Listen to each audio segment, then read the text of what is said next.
እስካሁን ሶስቱን ለመዳን አስፈላጊ የሆኑ መሰረታዊ ነጥቦችን በቅዱሳት መጻሕፍት መሰረት ተመልክተናል። ለማስታወስ እነዚህም የመጀመሪያው ማመን ነው። ሁለተኛው ደግሞ በዛ ላይ ተመስርቶ ለመዳን አስፈላጊ የሆኑ ሚስጥራትን ሚስጥረ ጥምቀትን ሜሮንንና ሚስጥረ ቁርባንን መፈጸም ነው። ከዛ በመቀጠል ሶስተኛው ደግሞ የተቀበሉትን ጸጋ የተቀበሉትን ያገኙትን የመዳን ሕይወት አጽንቶ ለመያዝ መጋደል የሚያስፈልግ መሆኑን ተመልክተናል። አራተኛውና የመጨረሻው የምንመለከተው ለመዳን አስፈላጊ የሆነው ነገር ክርስቲያናዊ መልካም ስራ መስራት ነው። ቅዱስ ጳውሎስ ለመዳን እምነት አስፈላጊ መሆኑን ደግሞ ደጋግሞ እንደተናገረ ሁሉ ለመዳን ክርስቲያናዊ መልካም ስራም አስፈላጊ መሆኑንም በመልእክታቱ እንዲሁ ደግሞ ደጋግሞ ተናግሯል። ለምሳሌ ያክል የተወሰኑትን ብንመለከት ቅዱስ ጳውሎስ በሮሜ መልእክቱ ምዕራፍ 1 ቁጥር 6 እስከ 10 እንዲህ ይላል። እርሱ ለእያንዳንዱ እንደ ስራው ያስረክበዋል ይላል። እንደ እምነቱ ብቻ አላለም። ስለ እምነት የጻፈው ቅዱስ ጳውሎስ ስለ ስራ አስፈላጊነትም ገልጿል። እርሱ ለእያንዳንዱ እንደ ስራው ያስረክበዋል። በበጎ ስራ በመጽናት ምስጋናንና ክብርን የማይጠፋንም ሕይወት ለሚፈልጉ የዘላለምን ሕይወት ይሰጣቸዋል። ለአመጻ በሚታዘዙ እንጂ ለእውነት በማይታዘዙትና በአድመኞች ላይ ግን ቁጣና መቅሰፍት ይሆንባቸዋል። ክፉን በሚያደርግ ሰው ነፍስ ሁሉ መከራና ጭንቀት ይሆንበታል።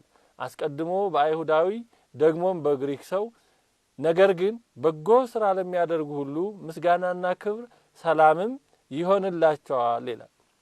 ስለዚህ ሐዋርያው ቅዱስ ጳውሎስ እያንዳንዱ ሰው እንደ ስራው እንደሚረከብ በጎ ስራ ለሚያደርጉ ምስጋናና ክብር እንደሚሆንላቸው በአንጻሩ በክፉ ስራ የሚኖሩ ደግሞ ፍዳና መርገም እንደሚሆንባቸው ቅዱስ ጳውሎስ በዚህ መልእክቱ ገልጿል። እንደዚሁም በዚሁ በሮሜ መልእክቱ ምዕራፍ 2 ቁጥር 13 ላይ ይሄው ሐዋርያ ቅዱስ ጳውሎስ እንዲህ ይላል።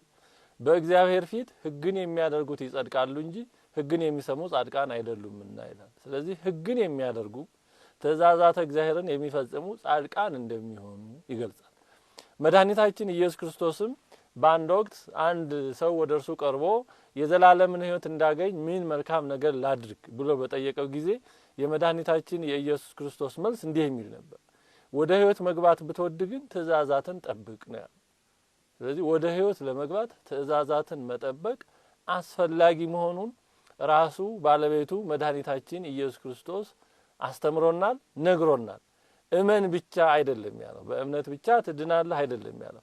ትእዛዛትን ጠብቅ፣ ወደ ሕይወት ለመግባት ብትወድ ግን ትእዛዛትን ጠብቅ ብሎታል። መድኃኒታችን ኢየሱስ ክርስቶስ ለቅዱስ ዮሐንስ ወንጌላዊ በራእዩ እንዲህ ብሎታል። ራእየ ዮሐንስ ምዕራፍ 20 ቁጥር 12 እስከ 13 ሙታንንም ታናናሾችንና ታላላቆችን በዙፋኑ ፊት ቆመው አየሁ። መጽሐፍትም ተከፈቱ። ሌላ መጽሐፍም ተከፈተ፣ እርሱም የሕይወት መጽሐፍ ነው። ሙታንም በመጽሐፍ ተጽፎ እንደነበረ እንደ ስራቸው መጠን ተከፈሉ ይላል። ሙታንም በመጽሐፍ ተጽፎ እንደነበረው እንደ ስራቸው መጠን ተከፈሉ ይላል። ይቀጥልና ባህርም በእርሱ ውስጥ ያሉትን ሙታን ሰጠ፣ እያንዳንዱም እንደ ስራው መጠን ተከፈለ ይላል። ስለዚህ እያንዳንዱ የተከፈለው እንደ እምነቱ መጠን ብቻ አይደለም፣ እንደ ስራው መጠን ነው የሚለው። እንዲያውም እዚህ ላይ እምነትን አያነሳም። እምነት ስለማያስፈልግ አይደለም፣ እምነት መሰረት ነው። በእምነታቸው ተመስርተው በሰሩት ስራ መጠን ዋጋቸውን ወይም ፍዳቸውን እንደተከፈሉ ቅዱስ መጽሐፍ ይነግረናል። በድጋሜም ራእየ ዮሐንስ ምዕራፍ 22 ቁጥር 12 እስከ 13 በራእዩ መጨረሻ ላይ መድኃኒታችን ኢየሱስ ክርስቶስ ለቅዱስ ዮሐንስ ወንጌላዊ እንዲህ ብሎታል። እነሆ በቶሎ እመጣለሁ፣ ለእያንዳንዱም እንደ ስራው መጠን እከፍል ዘንድ ዋጋዬ ከኔ ጋር አለ። ለእያንዳንዱ እንደ ስራው መጠን እከፍል ዘንድ ዋጋዬ ከኔ ጋር አለ። አልፋና ኦሜጋ ፊተኛውና ኋለኛው መጀመሪያውና መጨረሻው እኔ ነኝ ይላል። ራእየ ዮሐንስ ምዕራፍ 22 ቁጥር 12 እስከ 13 ሐዋርያው ቅዱስ ጳውሎስም በመጀመሪያ የቆሮንቶስ መልእክቱ ምዕራፍ 3 ቁጥር 8 ላይ ይህንን ሐሳብ ይነግረናል። የሚተክልና የሚያጠጣ አንድ ናቸው፣ ነገር ግን እያንዳንዱ እንደራሱ ድካም መጠን የራሱን ደሞዝ ይቀበላል። እያንዳንዱ እንደራሱ ድካም መጠን የራሱን ደሞዝ ይቀበላል። ስለዚህ በፍርድ ቀን እውነተኛ ዋጋ በሚሰጥበት ቀን መልካም ለሰሩ መልካም ዋጋ፣ ክፉ ለሰሩ ደግሞ የክፋት የኃጢአት ምርጫቸውን ፍዳ በሚሰጥበት ቀን እያንዳንዱ የሚከፈለው እንደ ስራው መጠን መሆኑን ቅዱሳት መጻሕፍት ደግመው ደጋግመው እየነገሩን፣ አንድ ሰው መልካም ስራ ቢሰራም ባይሰራም ዋጋ የለውም ማለት እንዴት ይቻላል? ይሄ ፈጽሞ ከመጽሐፍ ቅዱስ አስተምሮ ጋራ የሚቃረን አስተሳሰብ ነው። መድኃኒታችን ኢየሱስ ክርስቶስም በመዋዕለ ሥጋዌ ባስተማረው ትምህርቱ እንዲህ ብሏል። በመቃብር ያሉት ሁሉ ድምጹን የሚሰሙበት ሰዓት ይመጣል አለ። መልካም የሚያደርጉ ለሕይወት ትንሣኤ፣ ክፉ የሚያደርጉ ለፍርድ ትንሣኤ ይወጣሉና በዚህ አታድንቁ ይላል። ስለዚህ ከጌታችን ጋር በክብር ለመነሳት የሚያበቃው መልካም ስራ መሆኑን ጌታችን ተናገረ። መልካም ያደረጉ ለሕይወት ይነሳሉ፣ ክፉ ያደረጉ ደግሞ ለሐሳር ይነሳሉ። መልካም ያደረጉት በክብር ይነሳሉ፣ ክፉ ያደረጉት ደግሞ በሐሳር ለመከራ ለኩነኔ ሊፈረድባቸው ይነሳሉ። ስለዚህ በትንሣኤ ዘጉባኤ እንዲሁም የእያንዳንዱን ሰው አነሳሱንና በጌታችን ፊት በክብር ወይም በሐሳር አቋቋሙን የሚወስነው በዚህ ዓለም ሳለ የሚሰራው የሚያደርገው መልካም ወይም ክፉ ስራ ነው ማለት ነው። መድኃኒታችን ኢየሱስ ክርስቶስ ባስተማረው ትምህርቱ ላይ 10 ደናግል መኖራቸውን ከነዛ መካከል 5ቱ ሰነፎችና 5ቱ ልባሞች እንደነበሩ በምሳሌ ያስተምሯል። በመጨረሻ ግን 10ሩም የጌታችንን የሙሽራውን መምጣት እየተጠባበቁ ሳለ ድንገት ባላሰቡት ሰዓት በኩለ ሌሊት ሙሽራ በመጣ ጊዜ 10ሩም እንገባለን መስሏቸው ሲከተሉ 5ቱ ልባሞቹ ከመብራታቸው ጋር ዘይት ይዘው ስለነበረ ከሙሽራው ጋር ወደ ሰርጉ ቤት ሲገቡ 5ቱ ሰነፎች ግን ከመብራታቸው ጋር ዘይት ያለያዙ ስለነበሩ ሊገቡ አልቻሉም። መብራታቸው አለቀባቸው። ከሌላም መዋስ መበደር አልቻሉም። ሄደው አለ ጊዜው እንገዛለን ብለው ሄደው ሲመለሱ የሰርጉ ቤት ተዘግቶባቸው አገኙ። ከዛ በኋላ ክፈትልን ቢሉ ከውስጥ ሆኖ ሙሽራው አላውቃችሁ ነው ያላቸው። ይሄ ምሳሌያዊ ትምህርት ነው። እንግዲህ 10ሩ ደናግል በሃይማኖት የሚኖሩ ከዛም በላይ በድንግልና ሕይወት ለመኖር የወሰኑ እንግዲህ የድንግልና ሕይወት ከባድ ተጋድሎ ነው። ያንን ተጋድሎ እንኳን መብራት በተባለ እምነታቸው ውስጥ መልካም ስራ ስለሌለበት 5ቱ ሰነፎች ተብለው ወደ ሰርጉ ቤት ከሙሽራው ጋር ሊገቡ አልቻሉ። ስለዚህ እስከ ድንግልና ሕይወት ድረስ ደርሰው እግዚአብሔርን እንዲህ ባለ መልኩ እንኳን እንከተላለን ብለው መብራት ማለትም ሃይማኖት ብቻ ባዶ ቅጠል ብቻ ሆነው ፍሬ ስላልተገኘባቸው ከሙሽራው ጋራ ወደ ሰርጉ ቤት ሊገቡ አልቻሉ። ስለዚህ ሰው ከመብራት ሃይማኖቱ ጋራ ዘይት መልካም ክርስቲያናዊ ስራ ዘይት እግዚአብሔር የሚከብርበት መልካም ስራ ካልያዘ ከክርስቶስ ጋራ ወደ ክብሩ ጉባኤ ሊገባ አይችልም ማለት ነው። ይህንን መድኃኒታችን ኢየሱስ ክርስቶስ ራሱ ያስተማረው ትምህርት ነው። ከዚህም ጋር አያይዞ መድኃኒታችን ኢየሱስ ክርስቶስ ስለመጨረሻ የፍርድ ቀን ሲናገር በቀኙ የሚቆሙትን መልካም ስራቸውን ተናግሮ አመስግኖ ነው ኑ ሀቤ ቡሩካኑ ለአቦዬ ብሎ የአባቴ ቡሩካን ወደኔ ኑ ብሎ አመስግኖ ወደ ዘላለማዊ መንግስቱ የሚያስገባቸው መንግስተ ሰማያትን የሚያወርሳቸው መልካም ስራቸውን ተናግሮ ነው። ተርቤ አብልታችሁኛልና፣ ተጠምቼ አጠጥታችሁኛልና፣ ታርዤ አልብሳችሁኛልና፣ እንግዳ ሆኜ ተቀብላችሁኛልና ወዘተርፈ ብሎ መልካም ስራቸውን ተናግሮ ነው። ይሄ በእምነት ላይ ተመስርቶ የሚሰራ መልካም ስራ ነው። ለተቸገሩ ሰዎች ስለ ክርስቶስ ሲሉ የተራበ ያበሉ፣ የተጠማ ያጠጡ፣ የታረዘ ያለበሱ፣ የታሰረ የጠየቁ፣ የታመመ የጠየቁ፣ እንግዳ ሆኖ የሚመጣውን የተቀበሉትን መልካም ስራ ሰርተዋልና ጌታችን ይሄን መልካም ስራቸውን መስክሮ አመስግኖ ወደ ዘላለማዊ ሕይወት ግቡ ይላቸዋል። በአንጻሩ በግራው የሚቆሙትን በፍየል የተመሰሉትን ኃጥአን ደግሞ በዚህ አንጻር ይወቅሳቸዋል። ተርቤ አላበላችሁኝም፣ ተጠምቼ አላጠጣችሁኝም፣ ታርዤ አላለበሳችሁኝም፣ ታምሜ አልጠየቃችሁኝም፣ ታስሬ ወደኔ አልመጣችሁም፣ እንግዳ ሆኜ ብመጣ አልተቀበላችሁኝም ብሎ ይወቅሳቸዋል። ምክንያቱም ይሄ ሊሰሩ የሚችሉት መልካም ስራ ነበረ። ተርቤ አላጠገባችሁኝም አይደለም ያለው፣ አላበላችሁኝም ነው። ምክንያቱም ሰው አላጠገብክም ቢባል አቅሜ ስለማይችል ነው ወዘተርፈ ሊል ይችላል። ሰውን መስጠት እንጂ ማጥገብ ላይቻልም ይችል ይሆናል። ታምሜ አልፈወሳችሁኝም አላለም። ምክንያቱም መፈወስ የእግዚአብሔር ስልጣን ነው፣ የሰው ስልጣን አይደለም። ሰው ግን መጠየቅ ይችላል። ታስሬ አላስፈታችሁኝም አላለም። ምክንያቱም ሰው ማስፈታት ላይችል ይችላል፣ ሄዶ መጠየቅ ግን ይችላል። ስለዚህ መስራት ይችሉ የነበረውን ስራ ስላልሰሩ ጌታችን ወቀሳቸው። ከዛም በኋላ ሁሩም እኔ ርጉማን ውስተ እሳት ዘላለም ዘተደለው ለሰይጣን ወለ መላእክት ይሁን ያላቸው። ለሰይጣንና ለመላእክት ወደ ተዘጋጀ ዘላለማዊ እሳት ከኔ ሂዱ እናንተ ርጉማን ነው ያላቸው። ምክንያቱም እግዚአብሔር ያን ቅጣት ያዘጋጀው ለሰው አልነበረ።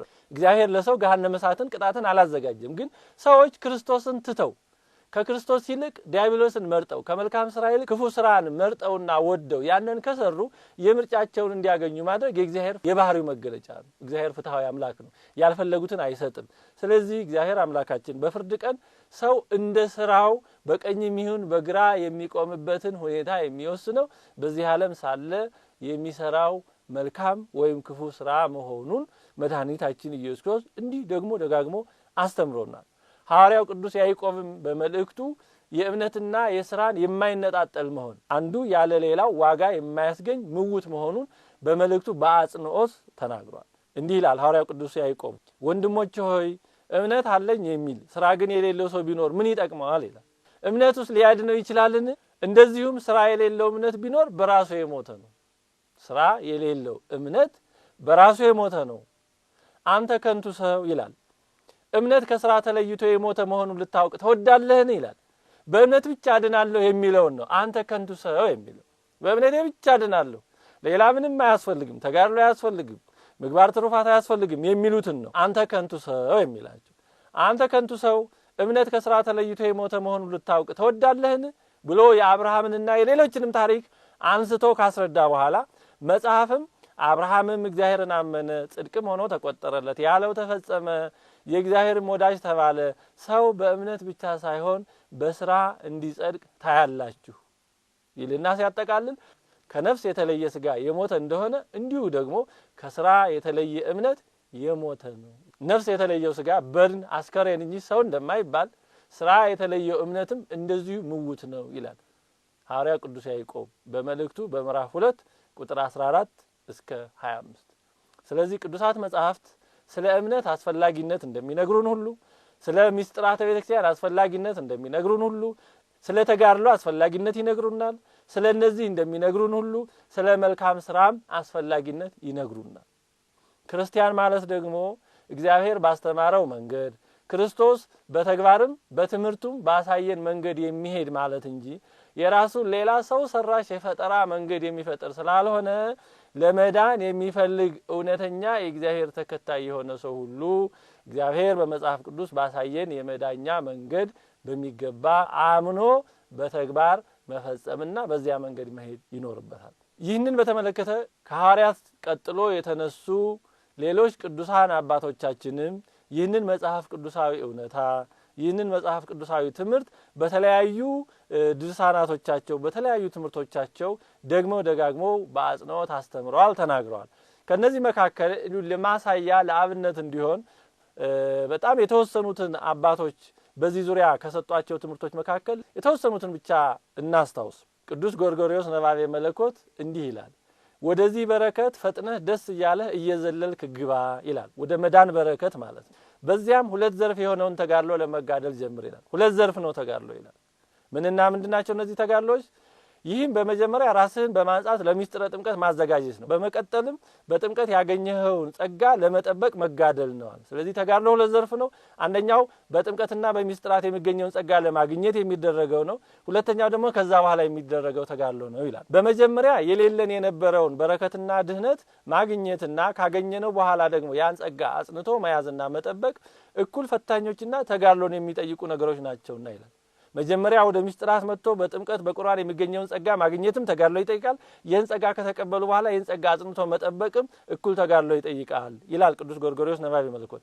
ይቀጥልና የምትፈልገውን ጸጋ ለማግኘትና ያለህን ለማጽናት ትጋሃ ሌሊቶች፣ አጽዋማት፣ መሬት ላይ መተኛት፣ ጸሎታት፣ አንብዕ እንባ ማለት ነው፣ ለተቸገሩት ማዘንና መመጾት እና የመሳሰሉት መንፈሳዊ ምግባር ትሩፋት ታላቅ እገዛና ጠቀሜታ አላቸው ይላል ቅዱስ ጎርጎርዮስ ነባቤ መለኮት። ቅዱስ ዮሐንስ አፈወርቅ ደግሞ የሮሜ መልእክትን በተረጎመበት ትርጓሜው ላይ እንዲህ ይላል፣ ስለዚህም በዘመነ ወንጌል የምትኖር አንተ እንዲህ ባለው ታላቅ የጸጋ ዘመን እየኖርክ ራስህን ለመልካም ስራና ለተጋድሎ ሰነፍና ደካማ አታድርግ። ለክርስቲያናዊ ስራና ለተጋድሎ ሰነፍ የሆነ ሰው ከእምነት በኋላም እንኳ ሊድን አይችልምና ትግሉና ተጋድሎ ቀላል የሆነልህ አንተ ታሸንፍና ድል ታደርግ ዘንድ ነው እንጂ እንድትተኛ ወይም የተሰጠህን ጸጋ ታላቅነት ለስንፍና ሽፋን አድርገህ በሐኬት እንድታንቀላፋና ራስህን ከመልካም የተጋድሎ ሕይወት ውጭ እንድታደርግ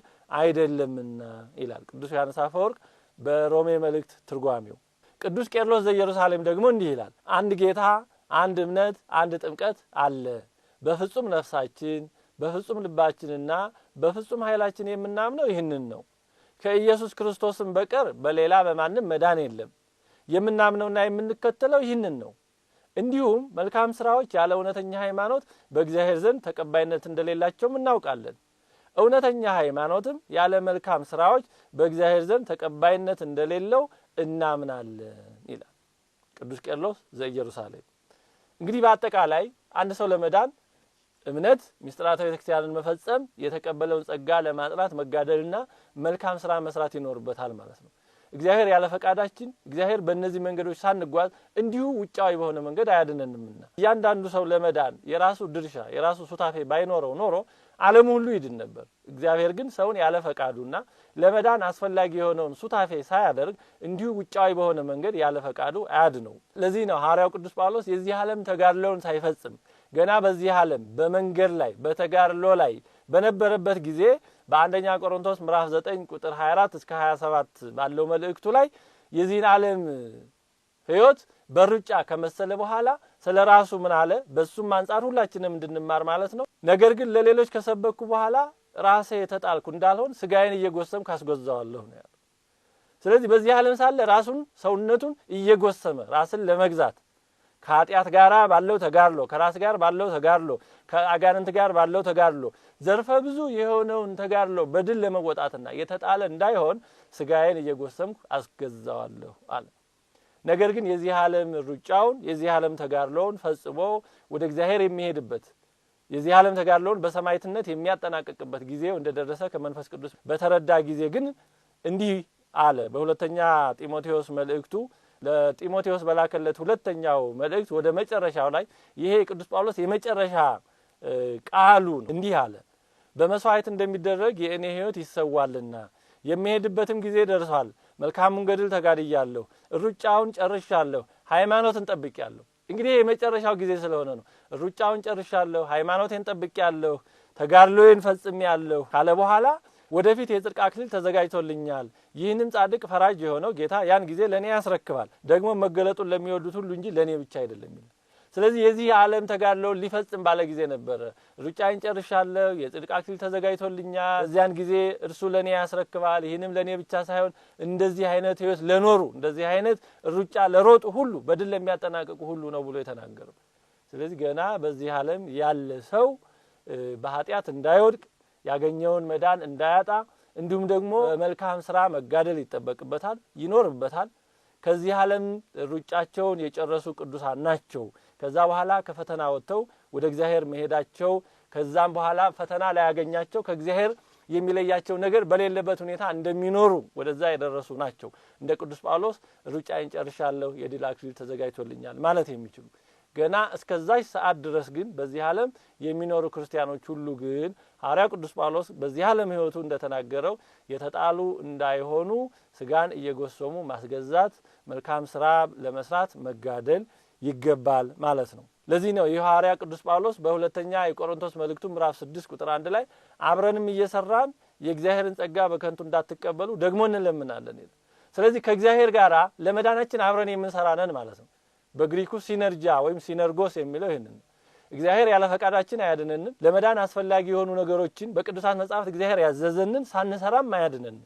የራሳችን ምግባር ትሩፋት ጾም ጸሎት ምንም አይነት ምግባር ትሩፋት ተአምር ብንሰራም አንድንም አይደለም። እያንዳንዱ ክርስቲያን እንዳቅሙ የሚሰራቸው ጾም ጸሎት እንይቅርና 7 ዓመት በተከታታይ ያለማቋረጥ የተጋደለው ቅዱስ ጊዮርጊስና ሌሎችም ብዙ ዓመታትን በተለያየ ጸዋታው መከራ የተቀበሉ ቅዱሳን ሰማዕታትም እንኳን ቢሆኑ መላ ዘመናቸውን የተቀበሉት መከራ ያፈሰሱት ደማቸው የተቀበሉት መከራቸው አይደለም የእግዚአብሔር መንግስት ለመውረስ ይቅርና አንድ ቅጽበት እንኳን ወደ መንግስተ ሰማያት ገባ ብለው መንግስተ ሰማያትን ለማየት አያበቃቸውም፣ ዋጋው አይሆንም። የእግዚአብሔርን ጸጋ የፍጡር ውጣውረድ የፍጡር ድካም ሊገዛው ሊዋጀው አይችልም። ስለዚህ እግዚአብሔር መንግስቱን የሚያወርሰን በቸርነቱ በአባትነቱ ነው። ለዚህ ነው ቅዱስ ጳውሎስ አብረንም እየሰራን የእግዚአብሔርን ጸጋ በከንቱ እንዳትቀበሉ ደግሞ እንለምናለን ይላል። ጸጋው እግዚአብሔር ነው። በከንቱ መቀበል ግን አይገባም አይቻልም። ስለዚህ የእግዚአብሔርን ጸጋ ለመቀበል ቅዱስ ጳውሎስ እንዳለ አብሮ መስራት ያስፈልጋል። ለዚህ ነው መዳናችሁን በመፍራትና በመንቀጥቀጥ ፈጽሙ ያለው። ይሄው ሐዋርያ ቅዱስ ጳውሎስ በሁለተኛ ቆሮንቶስ ምዕራፍ 7 ቁጥር 1 ላይ እንግዲህ ወዳጆች ሆይ የዚህ ተስፋ ቃል ካለን በእግዚአብሔር ፍርሃት ቅድስናን ፍጹም እያደረግን ስጋንና መንፈስን ከሚያረክሱ ሁሉ ራሳችንን እናንጻ ይላል። ስለዚህ በዚህ ዓለም ሕይወት ቅድስናን ፍጹም ማድረግ ስጋንና መንፈስን ከሚያረክሱ ነገሮች ራስን መጠበቅ ይህን ለማድረግ ደግሞ መጋደል ከዛም በተጨማሪ ደግሞ ክርስቲያናዊ መልካም ስራዎችን መስራት እጅግ ለመዳን ወሳኝ ነገር ነው ማለት ነው። በአንደኛ ጢሞቴዎስ ምዕራፍ 4 ቁጥር 8 እስከ 10 ላይም እንዲህ ይላል ሰውነትን ለስጋዊ ነገር ማስለመድ ለጥቂት ይጠቅማልና እግዚአብሔርን መምሰል ግን ያሁንና የሚመጣው ሕይወት ተስፋ ስላለው ለነገር ሁሉ ይጠቅማል። ይህ ቃል የታመነ ሁሉም እንዲቀበሉት የተገባ ነው ካለ በኋላ ይህን ለማግኘት እንደክማለንና ይላል። ስለዚህ በዚህ ዓለም ሁሉ ነገር ካገኘን ለምን መድከም አስፈለገ? ቅዱስ ጳውሎስ ነው ይሄን የሚለው። የሚያምን ቅዱስ ጳውሎስ ሚስጥራተ ቤተክርስቲያን የተፈጸሙለት ቅዱስ ጳውሎስ ጨርሻለሁ ፈጽሜያለሁ ምንም አልቀረኝም አይደለም ያለው። ይህንን ሕይወት ለማግኘት እንደክማለንና ነው። ስለዚህ በዚህ ዓለም የሚኖሩ ክርስቲያኖች ይህን እግዚአብሔር ያዘጋጀውን ጸጋ እግዚአብሔር ያዘጋጀውን መዳን እግዚአብሔር ያዘጋጀውን ሕይወት ገንዘብ ለማድረግ ለመቀበል መድከም ይኖርባቸዋል። ደጋግመን እንደተናገርነው የሰው ድካም የእግዚአብሔርን ጸጋ ሊገዛ አይችልም። ነገር ግን እግዚአብሔር አብረን እንድንሰራ ግን በቅዱሳት መጻሕፍት አዞናል። ከዚህ የተነሳ እያንዳንዱ ሰው ለመዳን ምን ማድረግ እንዳለበት በቅዱሳት መጻሕፍት የተነገረውን አስማምቶ አዋህዶ በሚገባ በመልአት መረዳት መገንዘብ ያንም ደግሞ በሕይወት መተግበር ይጠይቃል። አለበለዚያ አንዱን ጥቅስ ብቻ ይዞ ስለ እምነት የሚነገረውን ብቻ ይዞ እምነት ብቻ ነው ለመዳን፣ ስለ ስራም የተነገረውን ብቻ ይዞ ለመዳን ስራ ብቻ ነው፣ ሌላውንም እንደዚሁ አንዳንድ ወይም የተወሰኑ ጥቅሶችን ብቻ እንደ ራስ አመለካከትና ፍላጎት እየነቀሱና እየጠቀሱ እነዚህ ብቻ ናቸው ማለት መጽሐፍ ቅዱስን የእግዚአብሔርን ሐሳብ በአግባብ አለመረዳት ነው። ይህም ደግሞ ወደ ስህተትና ወደ ሞት ይወስዳል። በአንድ ሀገር 5 ማየት የተሳናቸውን ሰዎች ሄደው ዝሆንን ዳሰው ተመልሰው ስለ ዝሆን ገለጻ እንዲያደርጉ የቤት ስራ ተሰጣቸው ይባላል። እና እነዛ ሰዎች ሄደው የተለያየውን የዝሆኑን አካል ዳሰው መጥተው ይናገራሉ። የዝሆኑን ቆዳ የዳሰሰው መጥቶ ዝሆን ማለት አለ በጣም ጠንካራ የሆነ ቆዳ ያለው ነገር ነው፣ እጅግ በጣም ጠንካራ ነው፣ ጥይት የሚበሳው የማይመስል በጣም ሻካራና ጠንካራ ቆዳ ነው ዝሆን ማለት አለ። ሌላኛው ደግሞ ጆሮውን የዳሰሰው ዝሆን እንዴት እንዳሰበው ሲናገር ዝሆን ማለት እንደዚህ ሻካራ ነገር አይደለም፣ ለስላሳ ሰፋ ያለ ለስላሳ ቆዳ ነው አለ። ሌላኛው ደግሞ ኩምቢውን የዳሰሰው ደግሞ ሲናገር አይ አይደለም ሁለታችሁም ትክክል አላችሁ፣ ዝሆንን አላወቃችሁትም፣ ቀንደ መለከት ያለ ነገር ግን ለስላሳ የሆነ ሊታጣጠፍ የሚችል ነገር ነው ዝሆን ማለት አለ። ሌላኛው ደግሞ የዝሆኑን ጥርሱን የዳሰሰው አይ ሁላችሁም ልክ አይደላችሁም፣ ዝሆን ማለት እንደ ባልጩት ጥንክር ያለ እንደ ብረት የሚመስል የጠነከረ ነገር ነው አለ። እግሮቹን ሄዶ ዳሶ የመጣው ደግሞ ሁላችሁም ልክ አይደላችሁም፣ ዝሆን ማለት እንደ ምሰሶ የሆነ ነገር ነው አለ። እና ከአምስቱ ትክክለኛው የትኛው ነው? ዝሆን አንዱም ብቻ ሳይሆን ሁሉም ነው። ግን ሁሉም የሚያወሩት ስለ ዳሰሱት ነገር ብቻ ነበር። እና በቅዱሳት መጻሕፍት የተወሰኑ ሐሳቦችን ወይም አንዱን ጥቅስ ወይም አንዱን አስተሳሰብ ብቻ ይዞ ሌላው እንደሌላ አስመስሎ መናገር፣ እንደዛ ማስመስሎ ማስተማር ሰዎችን ራስንም ጭምር ወደ ስህተት ይወስዳል። እግዚአብሔር ከሰጠን የመዳን ሕይወት በውጭ ያደርጋል። እንዲሁም ደግሞ ሌሎችን ስለማሰናከልም ያስጠይቃልና ጌታችን እንዳስተማረን ሌሎችን የሚያሰናክል ደግሞ የወፍጮ ድንጋይ በአንገቱ ታስሮ ወደ ጥልቁ ቢገባበት ይሻለው ነበር እንዳለው ወደ ተሳሳተ ትምህርት እንዳንሄድ በተሳሳቱ ትምህርቶችም እንዳንወሰድ እግዚአብሔር አምላካችን ለመዳናችን አስፈላጊ መሆናቸውን ባሳየን በቅዱስ መጽሐፍ በተነገረን ትምህርት መሰረት አምነን በዛ መንገድ ኖረን እርሱ ያዘጋጀልንን ዘላለማዊ ሕይወት እንድንወርስ የእርሱ የአምላካችን ፈቃድ ይሁንልን።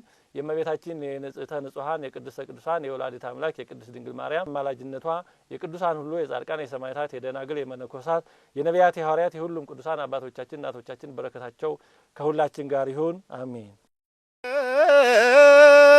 አውዱ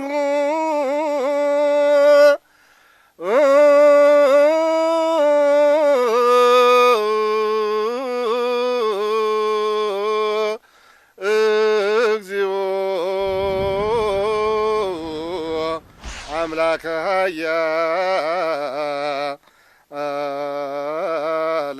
ኃያላን መኑ